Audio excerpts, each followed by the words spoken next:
आज धाराशिवमध्ये मराठा समाजाचा मोर्चा निघणार आणि या मोर्चासाठी जरांगे पाटील अंतरावली काय सांगाल? हे पुरे आता राज्यभरच सुरू राहणार आहेत, कारण राज्यातले बांधव शांत बसत नाहीत. कारण अत्याचार हा प्रचंड मोठा उठाव करत असतो आणि या राज्याला शिकवलेलं आहे अन्याय आणि अत्याचाराच्या विरोधात लढलं पाहिजे.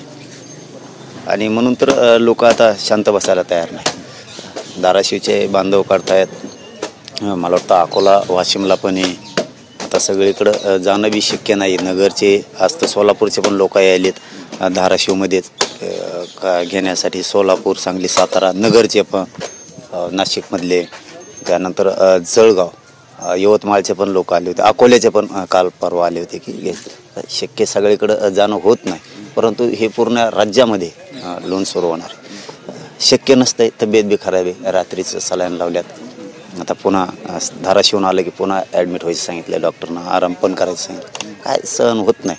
पण संतोष भैयाला न्याय मिळूस तर आणि मराठ्यांच्या पोराला आरक्षण दिवस तर मागं हटणार ना. संतोष देशमुख हत्या प्रकरणाचे अपडेट आलेली आहे की आरोपी वाल्मिक कराड आणि सुदर्शन घोलेंचा 6 डिसेंबरला 2 वेळा फोनवर संवाद झाला आणि 6 डिसेंबरला झालेल्या वादानंतर 9 डिसेंबरला संतोष देशमुख यांची हत्या झाली. कारण हे सगळे त्याच्यात खंडणी आणि खंडणीच्या प्रकरणातून खून.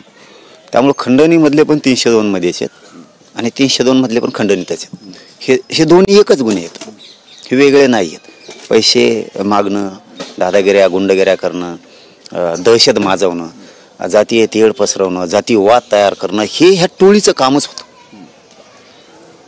एकमेकाला सपोर्ट करायचा, मग चोऱ्या असो, मारामाऱ्या असो, खून करायचा असो, कोणाचे हातपाय तोडायचे असो, काही पण असो, हे संघटितपणानं ते करायचे सगळेजण, मिळून करायचे ते सगळेजण. आणि त्यामुळं हे खंडणी आणि 302 मधले आरोपी हे सगळे एक आहेत. आणि नुसते एवढेच नाही आहेत, आणखीन मोठी साखळी ती आणखीन मोठी साखळी. आता त्या दिवशी देशमुख कुटुंबाला मुख्यमंत्र्यांनी शब्द दिला, एक सुद्धा सोडणार नाही. यातला एक बी सुटला नाही पाहिजे, एक बी. सरकारला मुश्किल होईल फिरणं सुद्धा. हो, इतकं भयंकर वातावरण निर्माण होईल. कारण याच्यात जातीवादाचा काही संबंध नाही. आरोपी आहेत. त्यामुळे सरकारनं आणि मुख्यमंत्र्यांना हे याच्यातला एकही माणूस सुटू देऊ नये.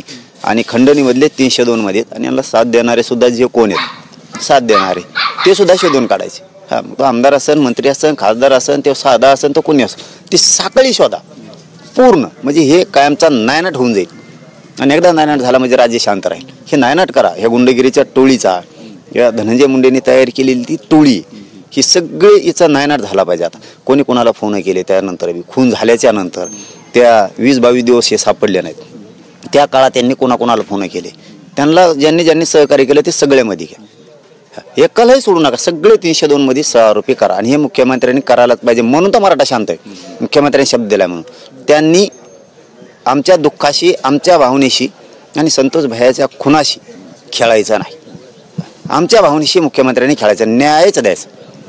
सरकारमध्ये हे नामकं तमकं हे जर तुम्ही नाटक चाळे करत बसाल तर तुमच्यासाठी पस्ताव्याचा दिवस आम्ही उगवल्याशिवाय राहणार नाही.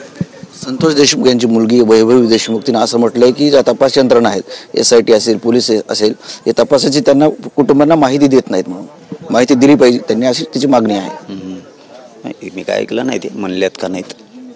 समजा म्हणले असतील नसतील, मी आधी ती माहिती घेतो. कारण ती तपासाचा भाग आहे किंवा आता ती प्रक्रिया सुरू आहे.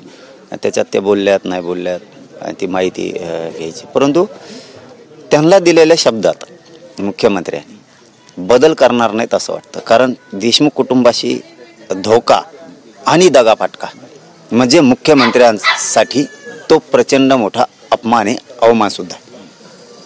कारण तुम्ही जर त्या कुटुंबाशी खेळताय, त्यांच्या भावनेशी खेळताय, त्यांच्या खुनाशी खेळताय मुख्यमंत्री, तर हे प्रकरण मग त्यांना जड जाणार. त्यामुळं मला वाटत नाही की त्यातला एक तरी सुटल म्हणून. जर त्यातला सुटला, मुख्यमंत्र्याचा कार्यक्रम झाला.